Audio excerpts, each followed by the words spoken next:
Estás escuchando Castillón Confidencial. Ya está aquí este espacio libre de información confidencial. Gracias por estar ahí, por ayudarnos a través de iVoox y de vuestras donaciones, por apuntaros, sumaros a la familia del canal de YouTube. Suscribíos, todo eso nos hace mantenernos libres de subvenciones públicas, que ni un euro de sus bolsillos tenga que ir de dinero público a ningún medio de comunicación. Ese sería el objetivo y nos gastamos cientos. Bienvenidos amigos de Gran Vía Radio Barcelona, de BOM Radio Benidorm, de Radio Montaña Leonesa, a los digitales que replican este espacio, H50, el Catalán, el Cierre, y gracias por seguir ahí. Les voy a dar un teléfono, teléfono muy sencillo, es un WhatsApp para que dejen en buzón de voz lo que quieran, opiniones, consultas, preguntas, lo escuchamos todo. 649-532-435. 649-532-435. Estaremos encantados de escucharles. Tenemos mucha información confidencial que explicarles. Empezamos. Castillón Confidencial. Vamos a hablar del protagonista, del hombre que en julio liderará la Comisión Europea, pero no porque sea el mejor, sino porque le toca por la sigla. Saben que la presidencia de la Comisión Europea, que es el gobierno de Europa, es rotatorio y le toca a cada país según el abecedario, y claro, toca la S de Spain. Por eso Sánchez va a presidir la Comisión Europea en julio.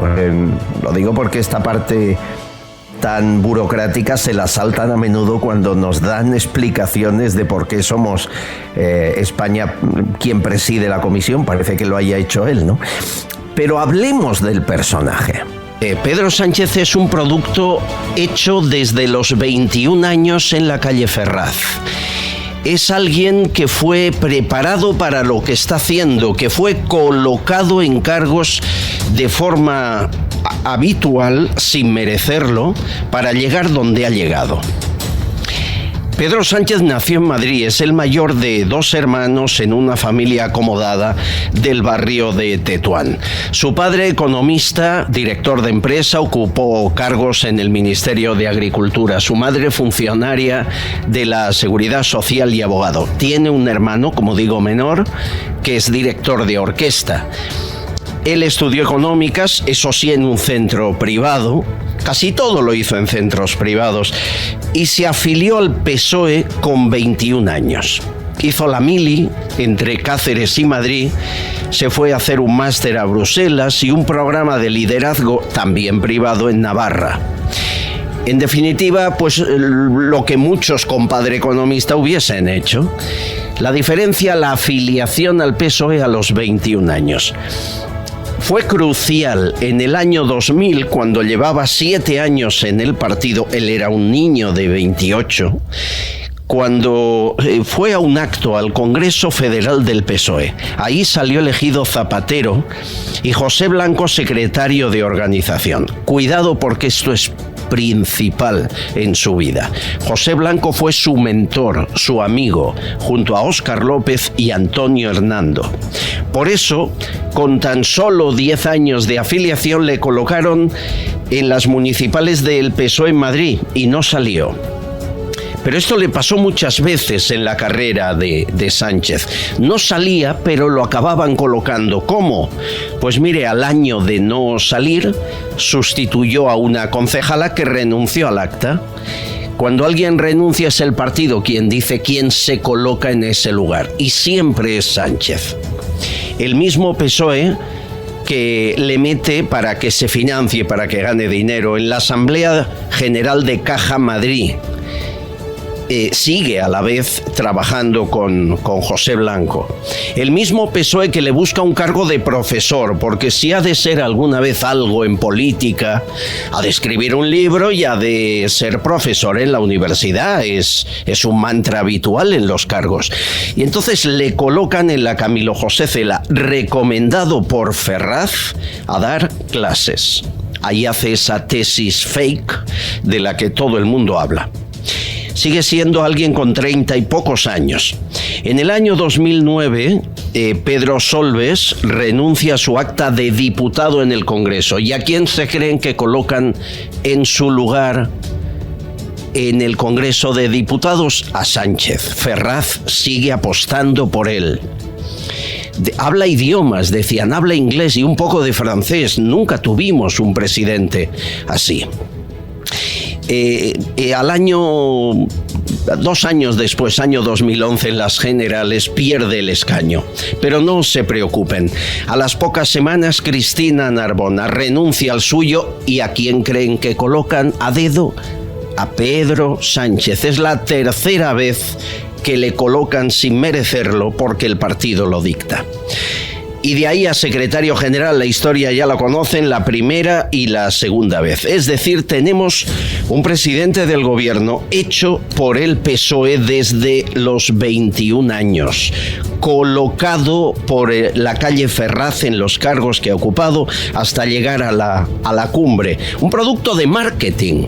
Les habrá salido mejor, peor, puede acabar con el partido, dicen algunos. Bueno, pues si Sánchez acaba con el PSOE, será por culpa del PSOE, que es quien le apoyó, le aupó, le colocó, le buscó el cargo en la universidad, le hizo diputado y le ha hecho presidente.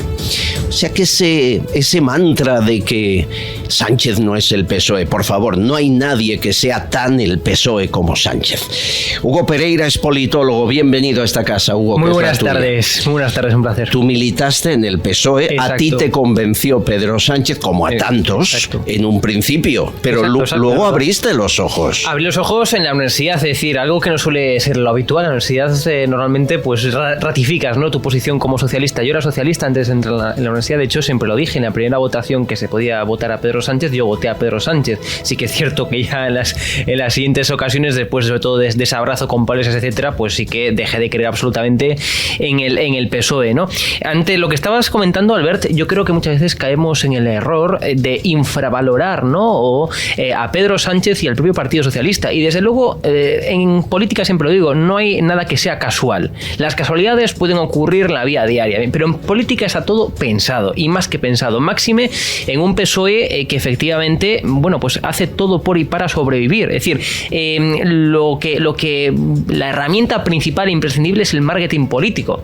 Es lo que llevan a rajatabla. Es decir, esto de que un escándalo constante, esto está pensado. Es que es una estrategia política que se estudia incluso hasta en las facultades de ciencia política, que un escándalo tape al anterior. Es decir, que algo que sea más grave tape a lo anterior. Y esa ha sido la política seguida por Pedro Sánchez, si nos damos cuenta, desde que llegó al gobierno. Así que efectivamente ahora en los dos últimos años, que es siempre la recta final, ¿no?, para las próximas elecciones, pues hemos visto cómo se ha agudizado, ¿no?, pues esta forma de hacer política. Insisto, esto de las mentiras de Pedro Sánchez, que miente por la mañana, luego dice lo contrario por la tarde y lo contrario al día siguiente de lo contrario, es decir, eso está todo pensado.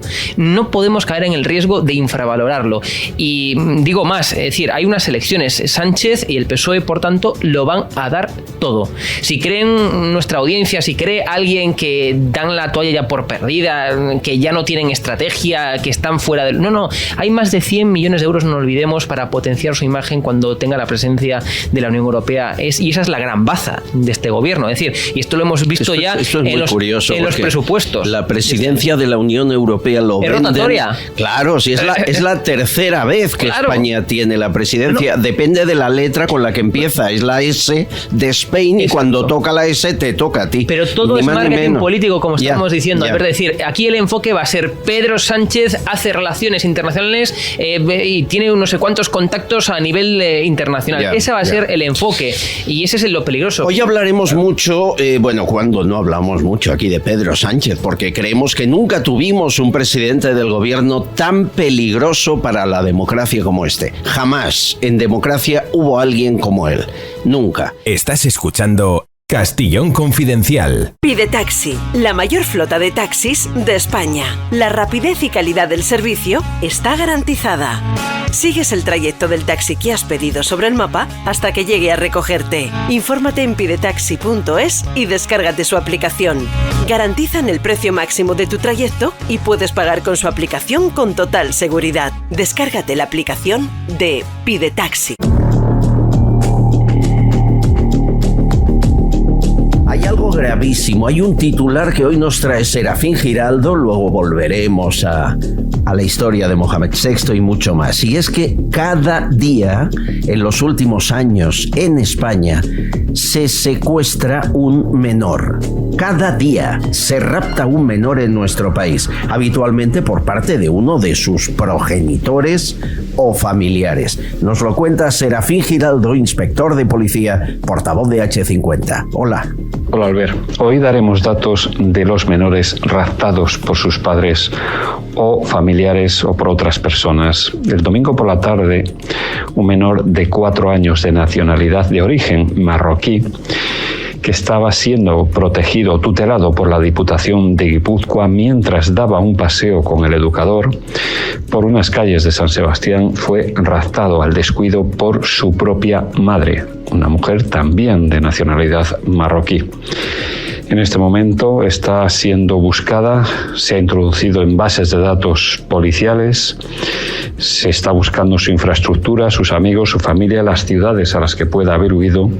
Y en cuanto al menor, evidentemente también se ha incluido en bases de datos policiales, la búsqueda es a nivel nacional, a nivel internacional, y está insertado también en la base de datos de personas desaparecidas, sus fotos, sus señas físicas y las circunstancias de este rapto. A día de fecha todavía no sabemos si se ha producido o no la detención de la madre. Esto nos sirve de percha para hablar de este tipo de actividad delictiva. Mira, en el año 2021, 434 diligencias se abrieron por hechos similares. En 2022 la estadística fue parecida. Esto significa que los niños sufren más de un secuestro al día, ya sea por sus padres, ya sea por terceros, ya sea por familiares. Tenemos que, y lo hemos dicho muchas veces, nos hace falta una ley integral de violencia para menores. Tenemos una ley de violencia de género que protege a la mujer, pero yo entiendo que desde mi punto de vista, dentro de un hogar no es la persona más desprotegida, porque una mujer al fin y al cabo es adulta. Puede denunciar, si bien es verdad que en determinadas circunstancias está demasiado oprimida, pero quien no puede denunciar, quien no tiene capacidad de defensa son los menores y no tenemos una ley especial para ellos. Quiero recordar casos que hemos visto por televisión, como el de Juana Rivas, como el de María Sevilla, que utilizaron a los menores para vengarse de su padre, para raptarlos, o de filicidios, como por ejemplo el de José Bretón, Ana Julia Quezada, Asunta. En definitiva, los menores siguen sufriendo las consecuencias de la ira, de la locura de los padres. 102 menores fueron asesinados entre 2013 y 2017. Los motivos, la venganza, altruistas, locos, vergüenza, negligencia. En definitiva, los menores están sufriendo y necesitan más protección. Necesitan una ley que les proteja. Necesitan unos protocolos, reitero, que existen en otras circunstancias para otras personas también desprotegidas, pero que no existen ahora mismo con los menores. Estás escuchando Castillón Confidencial.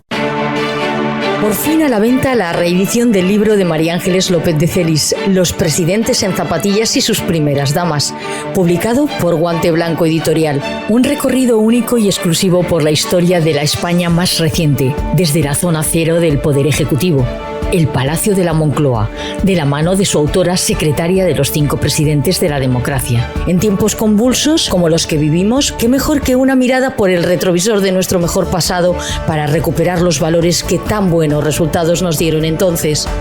María Ángeles López de Celis maneja como nadie la narrativa histórica y convierte esta obra en un auténtico diario de presidencia de gobierno. Les hará pasar, además, ratos de lectura inolvidables. Los presidentes en zapatillas y sus primeras damas. En librerías habituales y online en todas las plataformas.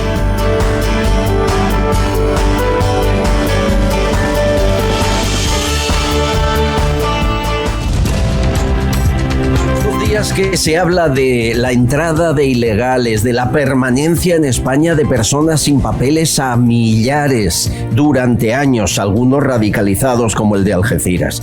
Los hay, señores, con pasaporte falso, porque es posible comprar un pasaporte falso en España por menos de 800 euros. Los datos, la información la tiene el director de periodistasreunidos.com, la agencia de noticias especializada en ciberdelitos. Francesc Canals, bienvenido, ¿cómo está? Hola, ¿qué tal? Un saludo. ¿Dónde se consigue un pasaporte falso?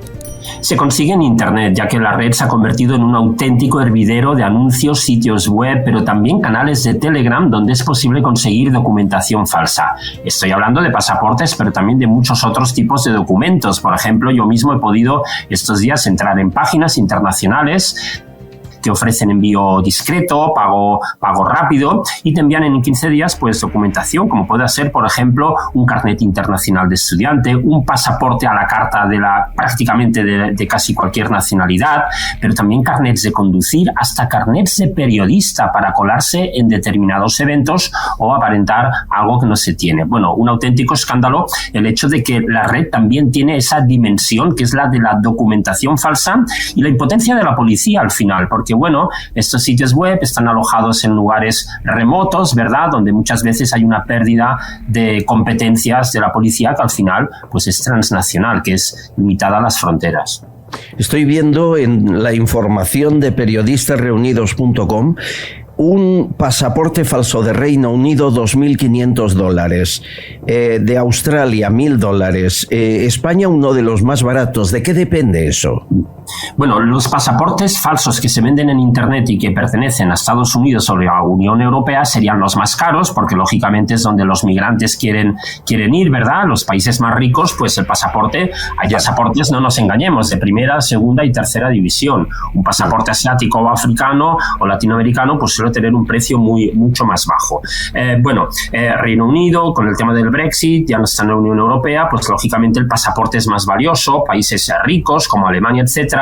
Y bueno, pues en España también es un país rico, pero como ya hay más, la cultura del sol, ¿verdad?, de las vacaciones, pues está un poco por debajo de la media. También hay pasaportes más baratos que se ofrecen en la versión online, es decir, que no te los venden físicamente en papel, sino que te ofrecen una versión low cost, por ejemplo, por 200 euros, y que te sirve para poder operar a través de Internet. Por ejemplo, autenticarse ante bancos online, abrir cuentas en Facebook, robar cuentas de terceros. Es decir, que los falsificadores te ofrecen la versión de papel y luego la versión online. La versión de papel va desde los 300 euros hasta 2.500 euros en el caso de Reino Unido. Y algunos ofrecen hasta un kit.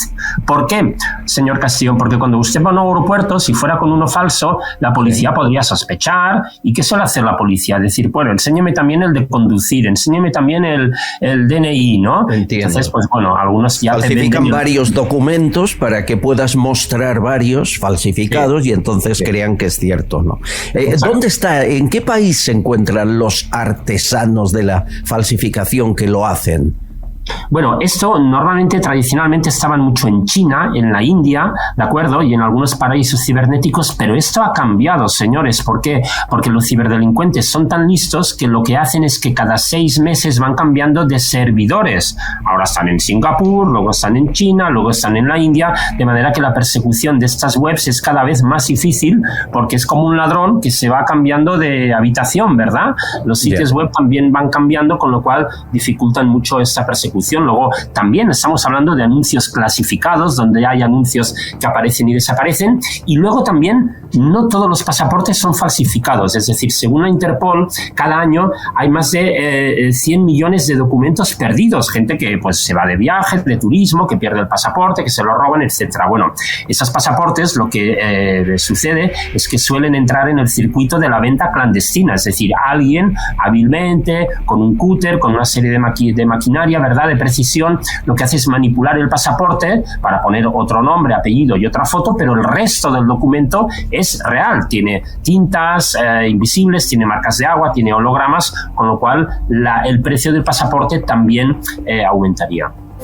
Y algo más que seguro recuerdan, ocurrió en 2019 en una romería en Galicia. Alguien, parece que fue una mujer, se hizo con una cámara oculta y grabó a otras mujeres orinando en espacios públicos, la mayoría en la calle. Hablamos de 21 mujeres grabadas.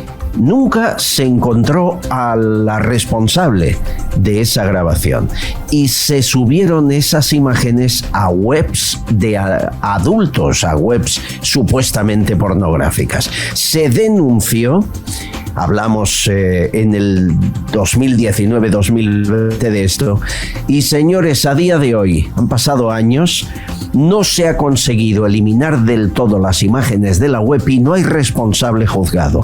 Es imposible eliminar al 100% imágenes tuyas no consentidas ilegales de webs. No es difícil, o no es extremadamente imposible, pero sí que es muy difícil. Por eso existen empresas dedicadas a la defensa de reputación, ¿verdad?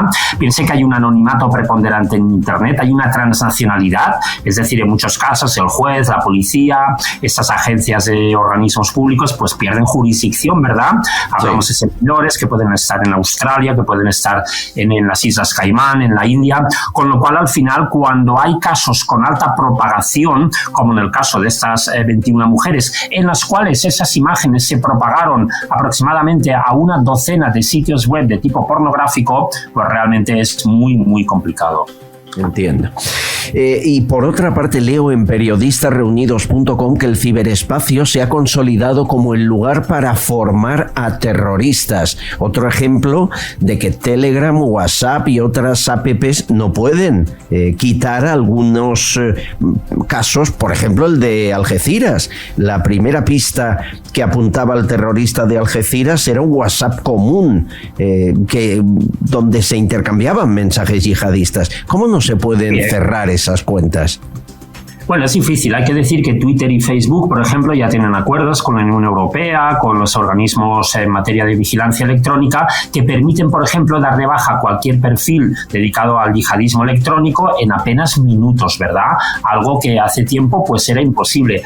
Aún así, piense que esto funciona un poco pues como las bandas latinas. ¿Qué sucede? Que los terroristas tienen sus propios códigos de comportamiento, sus palabras clave, tecnología de señales, es decir, consiguen pues bueno, que esos perfiles sigan activos y comunicarse a través de los emoticonos, a través de numeraciones clave. Piense que el tema del yihadismo en Internet no es ninguna tontería. Ellos tienen sus propias plataformas de redes sociales, tienen sus propias apps con las cuales se comunican entre ellos, tienen sus propios sistemas de mensajería. Por tanto, hablamos de un problema importante. Y otro caso, por ejemplo, el de los locutorios que hay en España. ¿Sabía usted que están ampliamente vigilados? Porque son lugares donde muchas veces van personas pensando que ahí no hay vigilancia, que hay un anonimato, ¿verdad? Y muchas veces estos son los lugares más vigilados por la policía, que sin duda tiene sus ojos puestos también en Internet.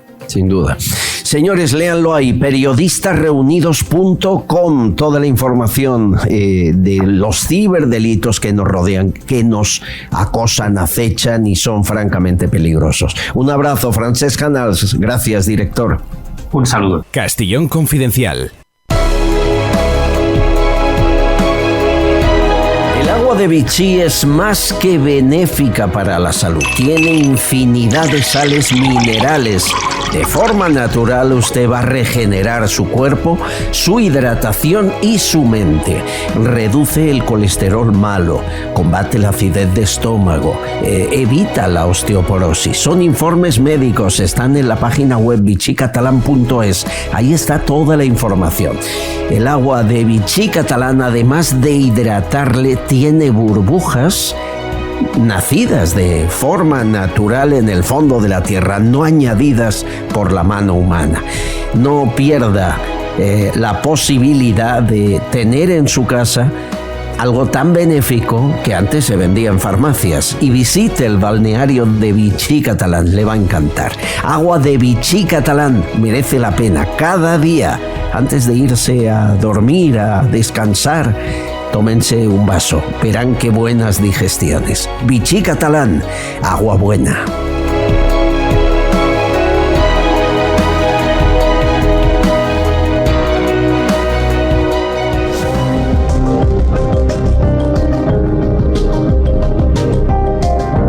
Casi 4 meses han pasado ya desde la aprobación de la ley CSI. Las audiencias provinciales de País Vasco, Cataluña y otros lugares van a aportar datos de cuántos violadores y agresores sexuales han visto rebajada la condena o bien excarcelados.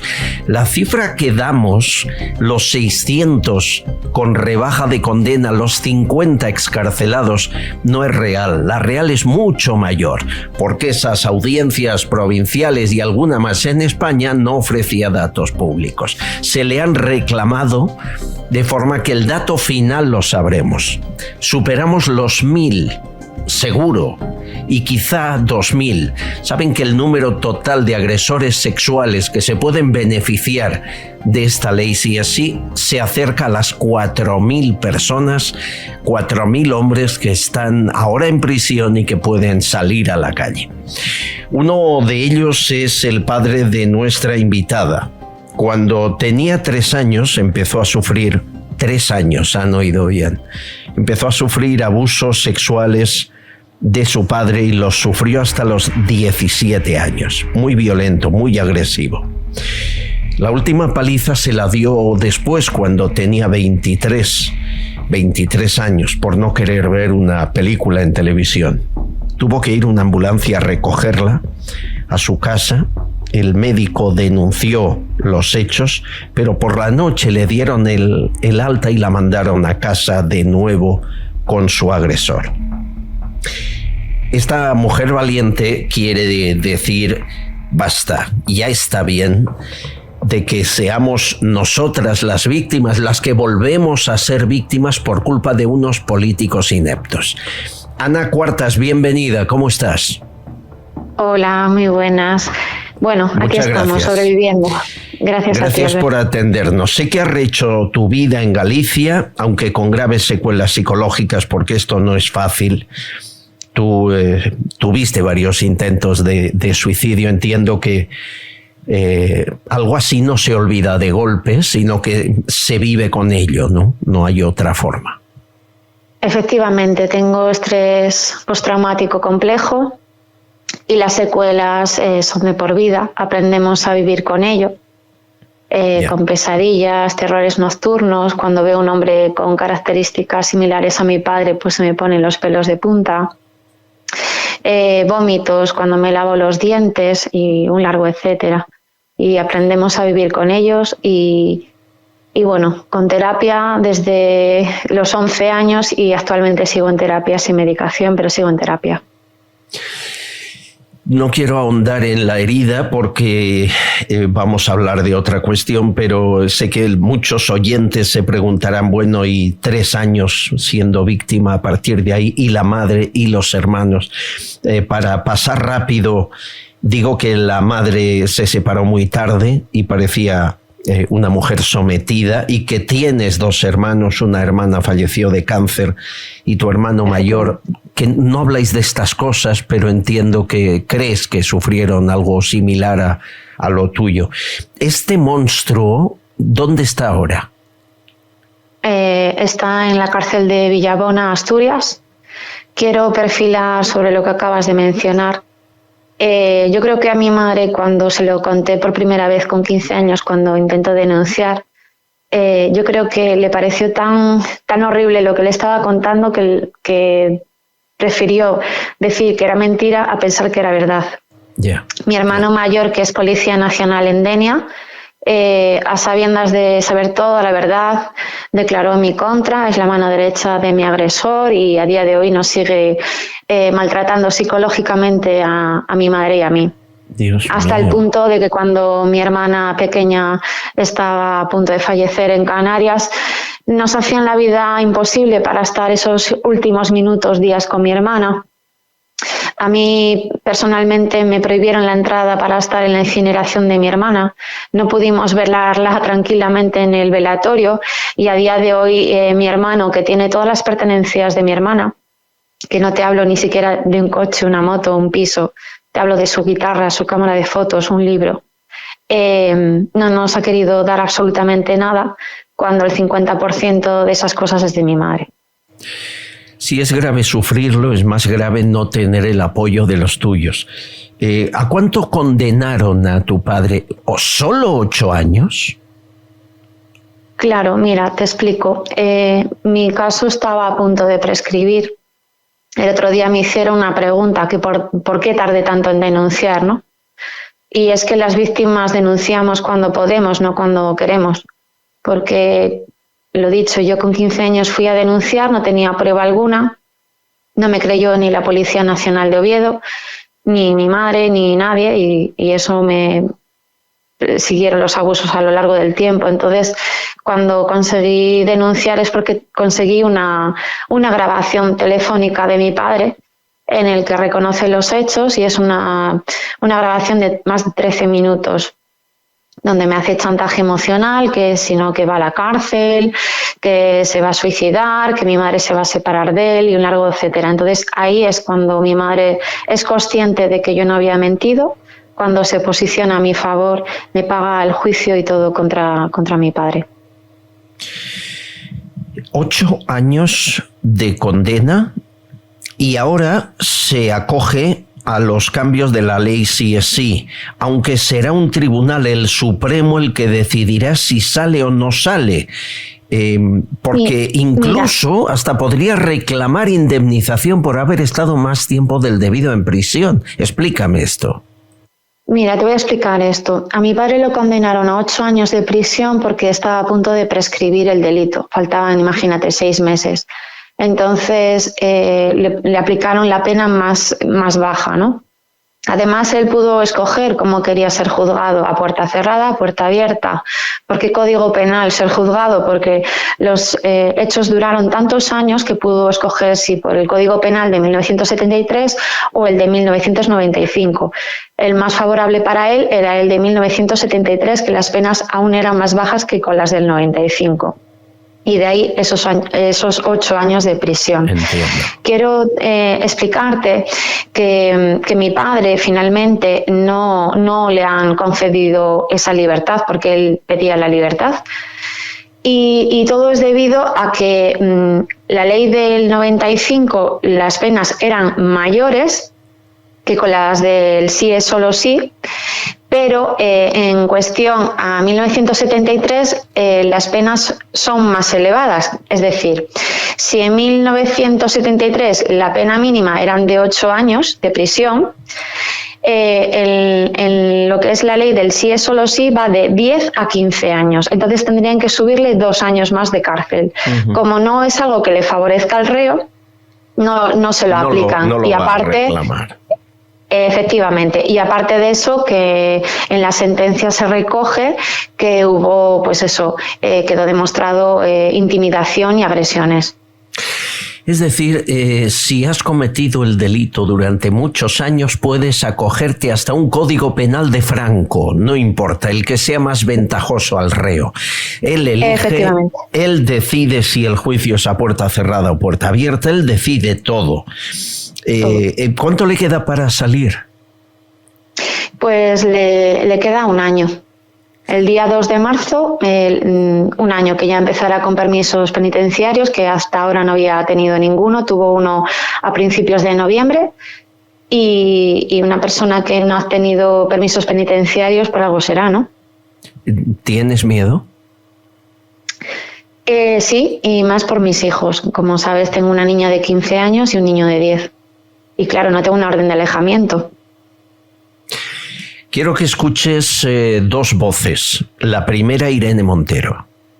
Día de victoria, después de muchos años de lucha, se aprueba por fin definitivamente la Ley de Garantía Integral de la Libertad Sexual, la ley Solo sí es sí. Por fin nuestro país reconoce por ley que el consentimiento... Es la secretaria de Estado de Igualdad, Pam. ¿Qué está pasando con los violadores a la calle, ¿no? Que es lo que nos echa en cara ahora mismo la extrema derecha. Es como de los creadores de las personas van a ir al registro para cambiarse de sexo todas las mañanas, llega los violadores a la calle en plan poco, incluso miles, oleadas. De los de, pobres hombres, un contrato para follar, pero bueno, los violadores están todos saliendo a la calle. ¿Qué sentiste cuando escuchaste estas declaraciones, Ana? Mira, Irene Montero me pareció absurdo lo que dice, porque yo creo que este gobierno es el que más daño está haciendo a las mujeres. Y lo digo porque personalmente conozco a María Salmerón. Y como sabes, María Salmerón entró en prisión, pese a no tener antecedentes penales, y por proteger a su hija cuando se supone que un maltratador no es buen padre, ¿no? Y que con la ley Rhodes, si hay incumplimiento de visitas, pues no pasaría nada. Pues María Salmerón entró en prisión. El tema de rebajas de condena y excarcelados, es que no solamente es eso. Todas las violaciones que estén ocurriendo a día de hoy y que estén en proceso judicial, las penas son más bajas. Sale más barato violar en este país. Entonces, lo siento mucho. Es el gobierno que más daño está haciendo a las mujeres. El tema del consentimiento. A mí, cuando era una niña, mi padre me preguntaba una y otra vez si me gustaba lo que me hacía. Según Irene Montero, los niños pueden tener sexo con quien quieran. Eso lo dijo Irene Montero. Sí. Entonces, me parece un poco peligroso esto, porque muchos pedófilos lo que hacen es manipular al menor, engatusándolo como que está enamorado para conseguir esas relaciones sexuales. Una persona adulta puede tener empezar una relación sexual y en plena acción decir, pues no quiero seguir, y entonces el consentimiento ya ha cambiado. Entonces eso no me vale. Referente a Pam, me parece lamentable que seamos la mofa de las mujeres que supuestamente nos defienden. A nadie se le ocurriría hacer chistes de mal gusto sobre las víctimas de un atentado o de ETA. ¿Por qué las víctimas de agresiones sexuales sí? ¿Perdonas? ¿A quién? ¿Al gobierno? No. ¿A tu padre? Es que no, tampoco. Me perdono a mí misma. Me perdono a mí misma por haberme maltratado, haberme intentado suicidar, dejado de comer, de dormir, haber consumido alcohol en su día cuando era una adolescente, porque lo que quería era evadirme. Me perdono a mí misma, pero no a un Estado que no nos protege, ni a un agresor que no me ha pedido perdón.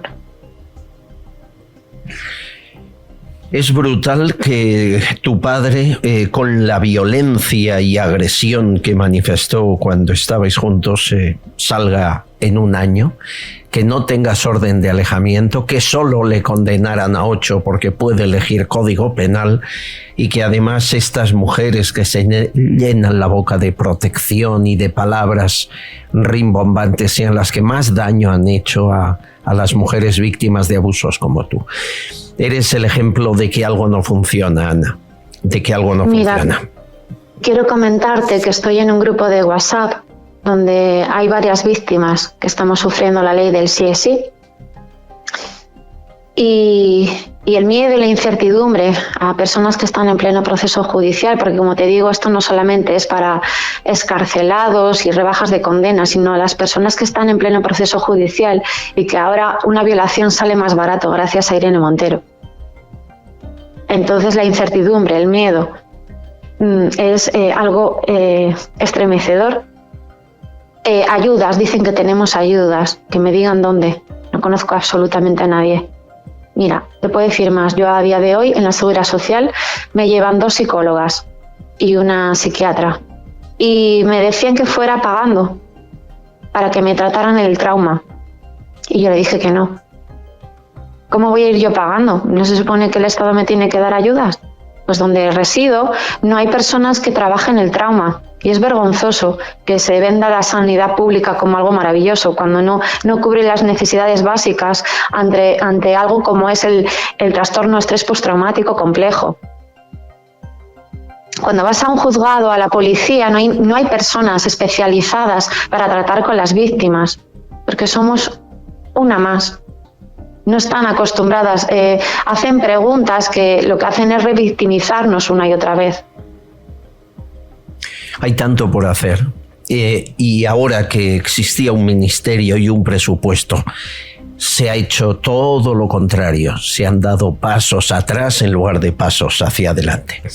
Ana, de verdad, lo más importante de todo lo que me dices es la naturalidad con la que lo explicas y el servicio público que tú sí estás realizando, contando tu historia y poniendo a estas que se autodenominan defensoras de la mujer frente al espejo de lo que realmente son.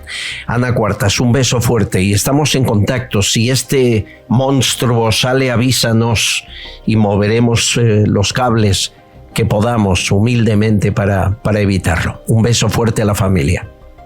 Igualmente, Albert. Tengo un saludo de parte de María Salmerón para ti. Muchos recuerdos de parte de ella. La quiero mucho a María. Se lo daré. Un beso. Castellón Confidencial. Pide Taxi, la mayor flota de taxis de España. La rapidez y calidad del servicio está garantizada. Sigues el trayecto del taxi que has pedido sobre el mapa hasta que llegue a recogerte. Infórmate en pidetaxi.es y descárgate su aplicación. Garantizan el precio máximo de tu trayecto y puedes pagar con su aplicación con total seguridad. Descárgate la aplicación de Pide Taxi. No me negarán que el caso Negreira da más disgustos que alegrías. Es decir, se comprueba con documentos, con firmas, con papeles, con ingresos bancarios, que el Barça dio más de 7 millones al número 2 de los árbitros de este país y ni lo detienen. Se comprueba que cuando había partido, el hijo les llevaba en coche y les incidía en actuar de una u otra manera arbitral, que incluso cuando cobraban los jugadores paga extra, él también la cobraba extra, Negreira, hasta que presuntamente chantajeó al Barça con tirar de la manta, es decir, sabía que cometía acto ilegal si no le pagaban. Y no pasa nada, ni le detienen. Detrás del caso Negreira hay muchas historias, muchas aristas. Una de ellas, la política. Claro, el comité de deportes, el vicepresidente que era exdirectivo del Barça, un cambio de ley justo antes de que estalle el caso Negreira para prescribir pronto posibles casos como este. Hay mucho interés de que no pase nada, de que se eche tierra sobre el asunto. Nos fiamos más de la justicia europea que de la española. Ya saben que aquí ni la Liga ni la Federación, nada. Nadie dice nada. Hay un árbitro muy valiente que ha sido el único y el primero, exárbitro de primera división, que se cree muy bien lo que dice Negreira. Se llama Sergi Albert y tiene ganas de hablar.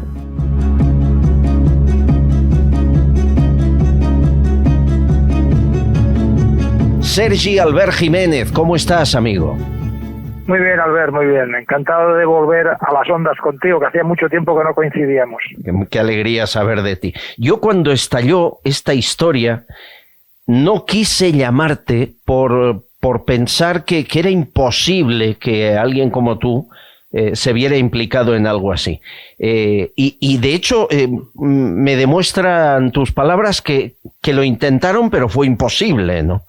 ¿Cómo fue la historia con Negreira?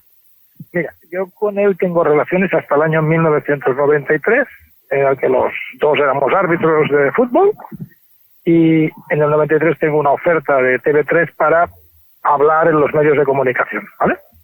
Entonces yo me acojo a los medios de comunicación y un año después Enrique Negreira me llama un día y con aquella expresión suya habitual: oye, Pollo, quiero hablar contigo. Estarán aquí 3 árbitros más, no sé qué. Bueno, muy bien, pues vamos a hablar. Y entonces me llego allí y él era, como se dice habitualmente, un echado para adelante, ¿no? Era una persona que siempre te hacía invites, ¿no? Un jugador de sobre cartas, voy, no se arreglaba, intentaba, como diría yo, que el otro se acoquinara, no sé si es la palabra exacta, pero, o si me expreso con claridad, pero era que intimidar al otro, ¿no? Que el otro diga, que va a ganar la mano, ¿no? Entonces entré allí y me dice: oye, que estaba oyendo esto que dices aquí de los árbitros, esto, ten mucho cuidado con lo que dices de los árbitros, porque si no te puede pasar algo. Bueno, pues... Esto te lo dice cuando tú le comunicas que vas a colaborar en TV3 y te dice: ten cuidado. No, yo ya estoy colaborando. Ya estás colaborando. Ya estoy colaborando con TV3. ¿Cómo lo entiendes tú que te digas si no te puede pasar algo? Eso es una amenaza, ¿no?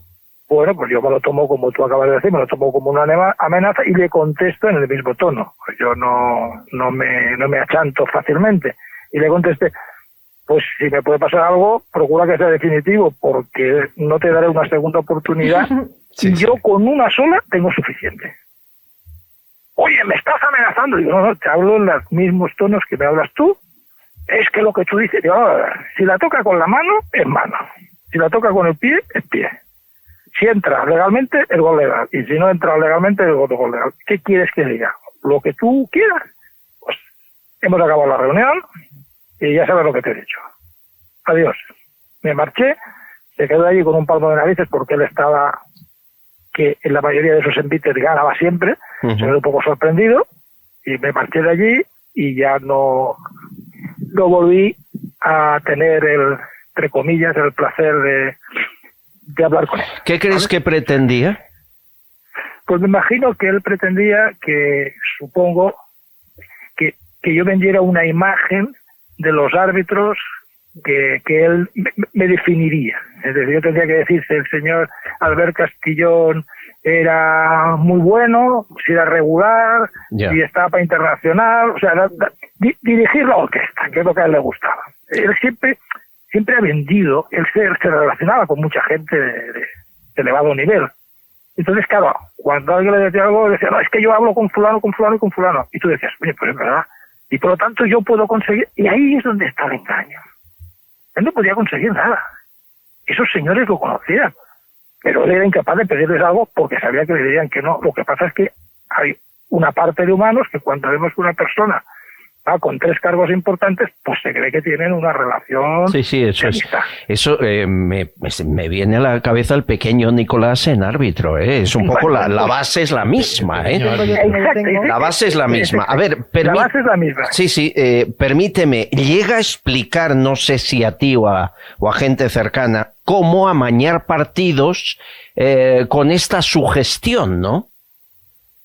Bueno, eso es lo que se comenta, se dice, también se dice que hacía una serie de vídeos de los árbitros, pero claro, a ver, esos vídeos de los árbitros, yo te explico, al ver que esto los hacíamos en TV3 gratis, y los sacábamos en antena cada partido del sábado, por lo tanto, se podía pagar, sí, una cantidad X, pero claro, esos precios están fuera del mercado. Es como si tú me dices a partir de ahora: mira, a partir de ahora cada miércoles quiero que hables conmigo, o cada lunes, ¿vale? Vamos a hacer un resumen, ¿vale? Vas a hablar conmigo y te voy a dar, yo te voy a decir, 40.000 euros.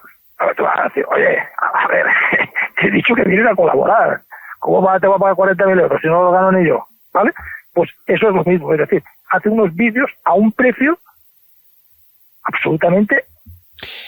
pero quien pagaba entendía que a cambio conseguía beneficios arbitrales. La pregunta es: ¿cómo puede ser que en 2 años solo le marquen un penalti al Barça? ¿O solo le saquen una tarjeta al Barça? Al menos en 2.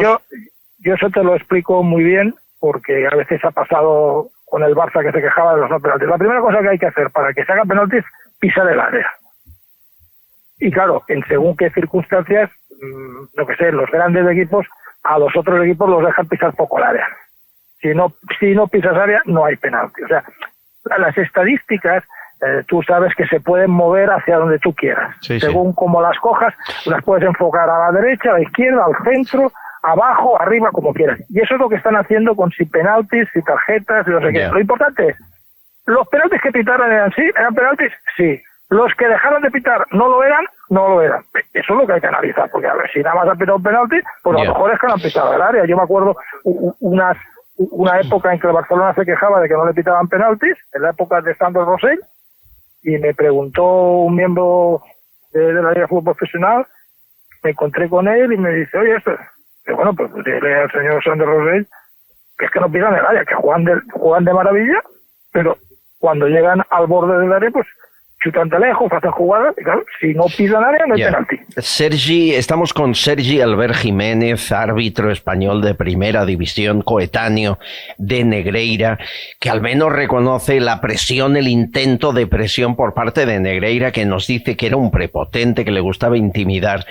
Me cuentan que él te decía, dime si es cierto, amañar partidos es una trampa de tontos. Yo soy amigo de fulano, me lo vas a apoyar y me das tanto y si le apoyas. Si el resultado es negativo, se le devuelve el dinero. Si gana el partido o la persona que ha pagado, queda marcado de por vida. Si pierde y devuelve el dinero, es que quiere otra oportunidad. Es decir, tú primero cobras por algo que a lo mejor no haces y luego, dependiendo del resultado, manejas a la persona que ha aceptado el cobro, si es que lo ha aceptado. Y la pregunta es, ¿cuánta gente pagó? ¿Fue solo el Barça? Bueno, a ver, yo entré en el año 71 en el tema del arbitraje y te podría explicar, pues, porque esto era la comidilla y sabíamos qué pasaba. Estabas deseando que aquel partido tuyo no fuera de esos porque, claro, quedabas manchado. O sea, tú sabías que no había nada para ti, tú sabías que tenías que hacer lo de siempre, el partido viene y quedabas manchado. Y eso es lo que ha procurado o ha hecho que cada vez los árbitros sean menos creíbles en su neutralidad.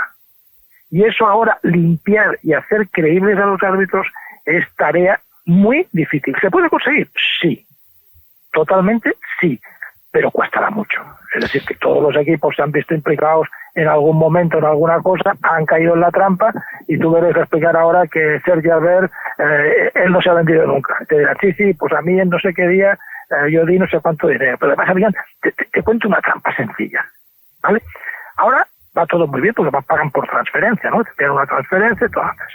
Sí. Pero antes venían y te pagaban en metálico.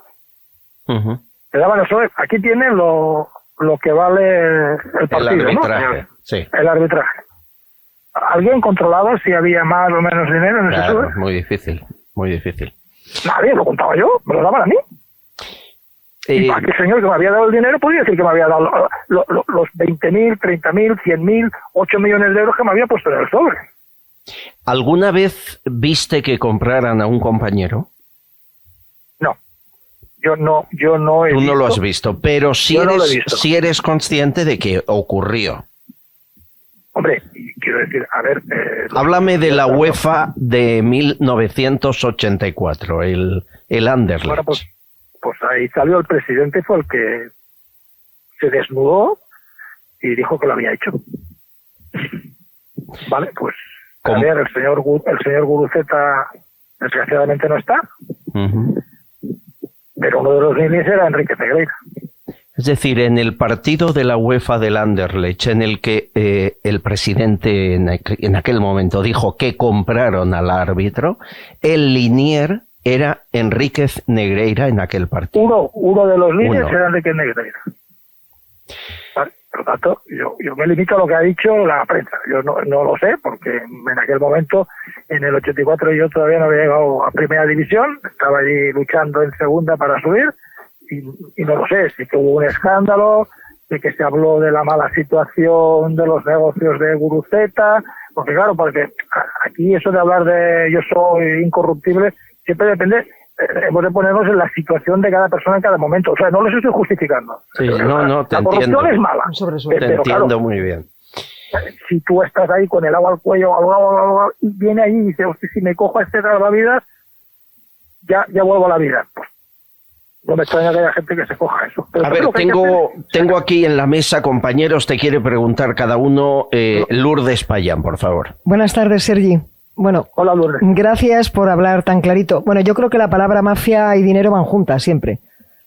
Pues, eso es obvio. Yo diría que en este momento y en casi toda la vida han sido sinónimos. Evidentemente. Yo quería hacerte una pregunta que podrían ser dos, si me lo permites. Yo leía las declaraciones de Javier Tebas de la Liga diciendo que no hemos denunciado el caso Negreira porque entorpeceríamos la investigación en curso, cosa que me deja cuadros y soy una ignorante del fútbol. Y la segunda es, partiendo de la base que he sido madridista siempre, el silencio del Madrid, ¿cómo lo traduces tú? Mira, en este tema, la verdad es que yo creo que ha sido el más inteligente el Real Madrid. Es decir, no está en los juzgados, no está siendo investigado, no está los fiscales investigando. Pues bueno, que lo acaben de hacer y cuando digan lo que han de decir, yo daré mi opinión de si estoy más o menos de acuerdo con el resultado de la sentencia, vamos a decirlo así. Por lo tanto, para mí, una vez más, el Madrid ha sido el más inteligente. Y Javier Teas con la Liga decir que no denuncian para no entorpecer investigación, eso suena como poco a cachondeo. Conociendo a Javier Tebas me ha sorprendido eso de él, porque él es un luchador nato, una persona que está, que acepta todos los retos, pero bueno, conociéndolo, debe tener alguna estrategia detrás. Javier Tebas también me merece todos mis respetos como estratega, No. Perfecto, nada que decir de él en su contra. Has visto que el hambre, si me permitís. Sí, está claro. Cariño, que no se me enfade Javier Tebas. No, por favor. No. Alberto Sotillos. Hola, Sergi, ¿qué tal? También gracias por contarlo así. Si no va a venir a las gracias, yo colaboro precisamente porque creo que es así. La vida hay que cogerla de cara. En estos temas a veces hay más silencios de los que deberían. Entonces, los que no estamos metidos, pues necesitamos un poquito de luz para saber un poco cómo era todo eso. Por ejemplo, no sabíamos que se pagaba en sobrecitos, que claro, permite unas cosas y otras. Pero mi pregunta tiene más que ver con el hecho de que el Barça, bueno, supuestamente todavía no hay ninguna prueba de compra, ¿no? Pero ¿se puede ser muy tonto tanto tiempo? Quiero decir, durante tantos años pagar por nada, supuestamente es porque no se enteraban, pero ¿de verdad no te puedes enterar tanto tiempo? O quiero decir, es que no me entra en la cabeza. Mira, yo incido en todas las entrevistas que hago en el burofax de José María Enrique Negreira. Él allí amenaza al Barcelona diciéndole que si no descubrirá una cosa que no le conviene al Barcelona. Claro, evidentemente no puede ser nada, deduzco yo, a lo mejor erróneamente, no puede ser nada de árbitros, sino de algún otro pastel que se ha metido por medio. Porque claro, no será la primera vez que en un equipo de fútbol salen desmanes económicos de algún calibre que no tienen nada que ver ni con el fichaje, ni tienen que ver con el árbitro, ni tienen que ver con nada. ¿Vale? Entonces, teniendo en cuenta que el burofax, ese sí que es un documento esencial para que el juez le dará toda la validez que quiera, que no es aquello si me lo han robado del correo electrónico, sino es un burofax que se ha enviado, que es un documento oficial. Eso a mí me hace pensar que hay alguna cosa, no sé si para ser en el inicio, y claro, lo único que me ha sorprendido, como tú dices, que bueno, luego venga a la puerta y le triplique el salario. Eso sí que me pareció. Claro, es que me ha dejado descolocado. Ya. Sergi Albert Jiménez, árbitro de Primera División y hombre valiente, libre y honrado, como la gran mayoría de árbitros de este país. Es un placer hablar contigo siempre. Un abrazo. ¿Me permites? Dime, por favor. Una cosa más. Claro. El sábado y domingo, los que vayan a los partidos de fútbol, les pediría un aplauso para los árbitros, estos jóvenes que saben en regional, en infantiles, igual que les hace a los directores de orquesta cuando saben. Cuando sabe un director de orquesta se le aplaude. Luego, en función de cómo ha quedado el concierto, pues le aplaudirán más o menos. Pero yo pediría para que les echen la mano porque el colectivo arbitral está muy tocado. Me parece una iniciativa preciosa de miles de árbitros honrados que hay en el mundo. Un abrazo, Sergi, muchas gracias. Otro para todos vosotros y muchas gracias. Aquí la información confidencial de hoy, cada día, de lunes a viernes, aquí la tienen, y los jueves además con un añadido exclusivo para los que se suman en iVoox a este proyecto. Gracias Spotify, Spreaker, todas las plataformas que nos ayudan a seguir. Mañana volvemos a Gran Vía Radio Barcelona, BOM Radio en Benidorm, Radio Montaña Leonesa y a su casa. Un abrazo, gracias por querer estar bien informados.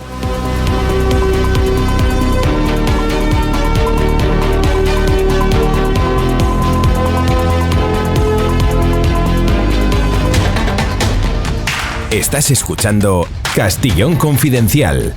Sucesos, entrevista, debate.